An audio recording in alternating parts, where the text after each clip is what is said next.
Andhra Pradesh liquor స్కామ్లో 2 కీలక పరిణామాలు చోటు చేసుకోవడం జరిగింది తాజాగా. అందులో ప్రధానంగా చెప్పుకోవాల్సింది ఏంటంటే మాజీ డిప్యూటీ సీఎం అదేవిధంగా మాజీ ఎక్సైజ్ మినిస్టర్ అయినటువంటి నారాయణ స్వామిని సుమారుగా 4 గంటల పాటు ఈ యొక్క సిట్ అధికారులు అయితే విచారణకు ఆదేశించడం జరిగింది. మరో పక్క చూసుకుంటే ఏదైతే ఈ కేసులో A1గా ఉన్నటువంటి రాజ్ కసిరెడ్డి మద్యం కుంభకోణం ద్వారా వచ్చినటువంటి అక్రమ సంపాదనతో హైదరాబాద్ పరిసర ప్రాంతాల్లో కొన్నటువంటి ఆస్తులన్నిటి కూడా సీజ్ చేసేందుకు ఆంధ్రప్రదేశ్ ప్రభుత్వం అనుమతి ఇవ్వడం జరిగింది. ప్రస్తుతం ఇదే టాపిక్స్ మీద పూర్తి విషయాలు తెలుసుకోవడానికి స్టూడియోలో మన ముందు ఉన్నారు జనసేన పార్టీ రాష్ట్ర నాయకులు శ్రీరామ్ గారు. సార్ నమస్కారం అండి. నమస్తే అండి. అక్రమ మద్యానికి కుంభకోణం సంబంధించి ఏదైతే A1గా ఉన్నాడో రాజ్ కసిరెడ్డి ఆయన కొన్నటువంటి ఆస్తులన్నింటి మీద సిట్టు టార్గెట్ చేసిందనే చెప్పుకోవాలి. ఆస్తులన్నింటి కూడా సీజ్ చేయడానికి గవర్నమెంట్ పర్మిషన్ ఇవ్వడంతో సిట్టు మరికొద్ది రోజుల్లో సాధ్యమైనంత త్వరగా సీజ్ చేయనున్నట్లు సమాచారం. ఏమంటారు ఈ అంశానికి సంబంధించి? లాస్ట్ టైం మనం డిస్కస్ చేసుకున్నాం, మీకు గుర్తుందో లేదో, ఆల్మోస్ట్ 70% అరెస్ట్ అయిపోయారు. ఈ లాస్ట్ 20-30%. సో ఇవి కూడా తప్పకుండా అవుతాయి అప్పుడు మనం అనుకున్నాం డెఫినెట్గా. సో రాజ్ కసిరెడ్డి ఎవరైతే ఉన్నారో పక్కా సాక్ష్యదారులతో దొరికేశాడు. మీరు ఈ రోజుల్లో ఇప్పుడున్న టెక్నాలజీకి ఒక గజం భూమి కొంటేనే అంత రికార్డెడ్. ఆన్లైన్లో కానీ మీరు ఈక్యూ తీసిన పేరు ఆధార్ కార్డు పెట్టి మొత్తం అంతా డీటెయిల్స్ వచ్చేస్తాయి. ఏంటి గజం కొన్నా కూడా మీరు అలాంటిది ఇంత ల్యాండ్ కొని almost I believe around 13 crores అనుకుంటా. 13 కోట్లు విలువైన వాటర్స్ భూములు అవనే ఇంకోటి అవనే ఫ్లాట్స్ అవనే అక్కడ మొత్తం అంతా కూడా క్రమంగా ఈ ముడుపుల్ని ఏమైతే లిక్కర్ స్కామ్ ముడుపుల్ని దారి మళ్లించడానికి ఇతనికి అందినవి అవి దగ్గర ఈ దారి మళ్లించేలా చేసేయడానికి ఈ 13 కోట్లని సాక్ష్యదారులు అన్నీ ఉన్నాయి కాబట్టి సీచీఎం ఆదేశాలు ఇచ్చేసింది. అది కూడా జరిగిపోతుంది నాకు తెలిసి. అంటే ఇప్పుడు ఆన్ పేపర్ 13 కోట్లు అంటున్నారండి, మరి ఓపెన్ మార్కెట్లో ఎంత ఉండొచ్చు అంటారండి? ల్యాండ్ కాస్ట్ ఇవన్నీ కూడా 100 కోట్లు ఈజీగా ఉంటుందని మీకు తెలియదు ఏముంది. అదే కదా Hyderabad registration cost.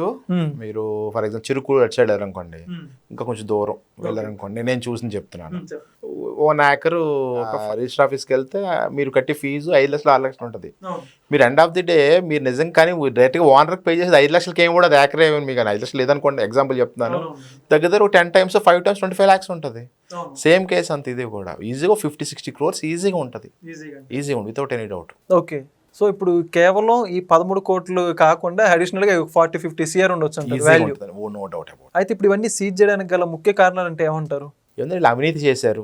Liquor scam అనేది మీకు తెలియదే ఉంది, కొన్ని వేల కోట్ల స్కామ్. అది ముడుపుల్ని డబ్బు అంతా దారి మళ్లించి ఎవరైతే తన అనుంగులు ఉంటారో, తన అనుచరులు, పార్టీ వాళ్ళు నమ్మకం ఉంటారో వాళ్ళందరికీ కూడా 3,000 కోట్లు ఒక చోట పెట్టలేరు కదా. మామూలు 100 కోట్లు 10 కోట్లు చాలా రిస్క్. నాన్ ట్యాక్సిబుల్ మనీ అంటే బ్లాక్ మనీ, నల్ల డబ్బు మన భాషలో చెప్పుకుంటే కనుక. వీళ్ళు ఏం చేస్తారు, అలాగల నమ్మకమైన వ్యక్తులు రాజ్ కసిరెడ్డి ఇంకా మిథున్ రెడ్డి, మీకు తెలియదు ఆల్రెడీ అరెస్ట్ అయిపోయారు మొత్తం అంతా. 13-14 మంది లిస్ట్ ఉన్నారు. ఈ లిస్టులో ఈ లాస్ట్ చివరి పీసెస్ ఇవన్నీ కూడా.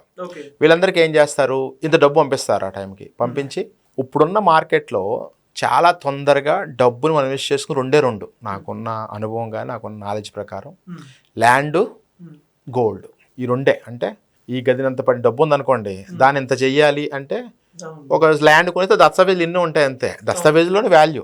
గోల్డ్ కూడా అంతే, 100 గ్రాములు ఉంటుంది. ఈ రోజున ఎంత నాకు తెలుసు, గ్రాము 1,00,000 అనుకుంటా, అంటే 1 కోటి రూపాయలు కదా, 10 గ్రాములు. అవును. సో ఏం చేస్తారు, ఈ భవిష్యత్తులో ఇంకా పెరిగే అవకాశం ఉంది. సో అందువల్ల ఏంటంటే ఈ నల్ల డబ్బునంతా కూడా వీళ్ళందరూ రాజకీయ నాయకులు అందరూ కూడా చాలా ఇప్పుడు ఎవరైతే ఇలాగా అవినీతిగా సంపాదించిన రాజకీయ నాయకులు ఉంటారో, అక్రమార్కం చేశారు, అంటే స్కాముల ద్వారా వచ్చిన డబ్బులను ఏం చేస్తారంటే చాలా నవ్వేడేస్ ఒక 10th class ఇంటర్ బేసిక్ ఈ డైలీ పేపర్స్ ఎవరినైనా చెప్పి ఆన్సర్ ఏంటంటే అది నిజం కూడా ఏంటంటే ల్యాండ్ మీద పెడతారు, గోల్డ్ మీద పెడతారు ఇన్వెస్ట్మెంట్స్. అలాగే ఎందుకంటే ల్యాండ్ మీద ఎందుకు పెడతారంటే నేను చెప్పాను కదా, 10 లక్షలు ఉన్నది 30 లక్షలు 50 లక్షలు మార్కెట్ ఉంటుంది. ఆ మార్కెట్ డబ్బులు బ్లాక్ మనీ చెల్లిస్తాడు వాడు. రాజ్ కసిరెడ్డి చేసింది అదే. ఆయన కొన్న ఫ్లాట్స్ అవని, ఆయన కొన్న ల్యాండ్ అవని ఏది చేసినా కూడా ఈ 13 కోట్లలో డైరెక్ట్గా ఉంచుకోలేక ఎవరైనా రైడ్ చేస్తారు కదా రేపు ఎప్పుడైనా, ఈ భూముల రూపంలో చూపించారు. రూములు కూడా చూపించినా కూడా దానికి ఆధారాలు చూపించాలి. మనకున్న రాజ్యాంగం ప్రకారం ఏంటి, నువ్వు ఒక ఆస్తి కొన్నావు, ఒక ఫ్లాట్ 2 crores పెట్టుకున్నావు, 2 source ఆఫ్ ఇన్కమ్. మనకి ఏమంటే వాడుక భాషలో ఉంటారంటే ఇన్కమ్ సోర్స్ ఎక్కడ, ఆదాయ వనరులు ఎక్కడి నుంచి వచ్చినాయి, అవి ట్యాక్స్ పే చేస్తే వచ్చినాయా, మీ ఇయర్లీ ట్యాక్స్ రిటర్న్స్ ఫైల్ చేస్తున్నారు లేదా, మీరు 100 కోట్ల ఆస్తి కొని మీ ఫైల్ చేసిన ట్యాక్స్ రిటర్న్స్లో 1 కోటి రూపాయలు ఉంటాయి అంతే కదా. ఆ విధంగా దొరికేసాడు అంతే. వెరీ ఫండమెంటల్ క్యాలిక్యులేషన్ అది. ఓకే. అయితే వాళ్ళు మాస్టర్ మైండ్ అనుకున్నారు కానీ దొరికిపోయారు. అంత వాళ్ళే కదా. ఎవరైనా సరే ఒక గవర్నమెంట్ యొక్క చిత్తశుద్ధిగా కరెక్ట్గా ఇన్కమ్ ట్యాక్స్ డిపార్ట్మెంట్ కానీ దానికి సంబంధించిన పోలీస్ శాఖ సరే సపోర్ట్ చేసి కరెక్ట్గా చేస్తే భారతదేశంలో ఉన్నంత వ్యవస్థ అంత గట్టిగా ఏ వ్యవస్థ ఉండదండి. ఓకే. కాకపోతే ఏంటంటే కొంత అవినీతిమయమయ్యి ఈ పొలిటికల్ ప్రెజర్స్ ఉండి అప్పుడు మీరు అడగచ్చు మరి ఇప్పుడు దొరికింది కదా అప్పుడేం దొరకలేదు వాళ్ళ ప్రభుత్వం వాళ్ళది ఉంది కాబట్టి ఒక నిజాయితీగల ఆఫీసర్ ఉంటాడు డైరెక్ట్గా సీఎం పేషెంట్ నుంచి పిఎం ఫోన్ వస్తుంది సీఎం నుంచి సంతకం చూడు అక్కడ ఏంటి నీకు గొడవ ఉంటావా వెళ్ళిపోతాం అంతే. అంటే అసలు ప్రణాళిక జరిగిందే సీఎం అంట కదా. ఎగ్జాక్ట్లీ ఇదంతా కూడా ఎక్కడండి ఆ ధనంజయ రెడ్డి అనుకోండి. అవునవును, సీఎం ఓఎస్డీగా పనిచేసిన వ్యక్తి ప్రిన్సిపల్ సెక్రటరీ కల్పరేట్. ఎందుకు చాలా మంది నాకు తెలిసి కేతిరెడ్డి ఆయన ఇంకో ఇంటర్వ్యూ ఏదో చూశాను, just correct me if I'm wrong, వాళ్ళు చాలా మంది చెప్పారు చేసిన స్కామ్ ఒకటే కాదు జనరల్ గా కూడా ప్రభుత్వం పతనానికి ఎలక్షన్ ఎంత రియలైజ్ అయ్యారు. ముందు ఎవరు మాట్లాడలేదు సుమా, అయిన తర్వాత ప్రభుత్వ పతనానికి ఒక్కొక్కరు ముఖ్య కారకుడు ఎవరన్నా అంటే సీఎంఓ పర్సన్. అవును, ధనంజయ రెడ్డి సీఎం పేషీలో సెక్రటరీగా ఉన్నాడు అన్నారు. అవును, అంత రూడ్గా అంత మోనోపోలీగా తీసుకున్న నిర్ణయాలు పార్టీని భ్రష్టు పట్టించడానికి, పార్టీ పతనానికి నాంది అయినాయి ఆయన తీసుకున్న నిర్ణయాలు. ఎస్పెషల్లీ ఆర్థిక లావాదేవీలు ఏమైతే మనం లిక్కర్ స్కామ్ మాట్లాడుకుంటున్నామో ఇది కానీ ఇసుక కానీ ఇవన్నీ కూడా ఏదైతే ఆర్థిక లావాదేవీలు ఎక్కడైతే ఫ్రాడ్ జరిగిందో ఎక్కడైతే స్కామ్ జరిగిందో అదంతా కారణమని నన్ను ఐ థింక్ కేతిరెడ్డి ఆయన ఒకరిద్దరు చాలా బయటపడ్డారు, ఓడిపోయిన తర్వాత కొంచెం ధైర్యంగా బయటపడ్డారు వాళ్ళందరూ. అవును వాస్తవం. మరి ఇంకో పక్క చూసుకుంటే మాజీ deputy CM and excise minister, దీని మొత్తం అసలు ఆయన శాఖ కిందకే వస్తుంది. ఆయనే నారాయణ స్వామి. ఆయన్ని కూడా ఈరోజు సిట్ అధికారులు 4 గంటలు విచారణ కొనసాగించినట్టుగా ఆయన కూడా అరెస్ట్ చేయొచ్చు అని చెప్పి చూస్తున్నారు. ఏమంటారు? ఈజీగా అరెస్ట్ డౌటే లేదు. సిట్టోలు పిలిచి చేసి మళ్ళీ రమ్మన్నారని indicates that going to be arrested. ఎందుకంటే సిట్ పిలిచి మళ్ళీ రమ్మనంటే ఎంతో కొంత వాళ్ళు కూడా సిట్ అనేది చాలా ఏమంటారు చాలా చాలా వాల్యూ అండ్ చాలా నేమ్ ఉన్న సంస్థ అది, ఎస్పెషల్లీ అంటే దర్యాప్తు కానీ ఎంక్వైరీస్ కానీ. సో వాళ్ళు ఎక్కడ కూడా చిన్న చిన్న మిస్టేక్స్ చేయరు.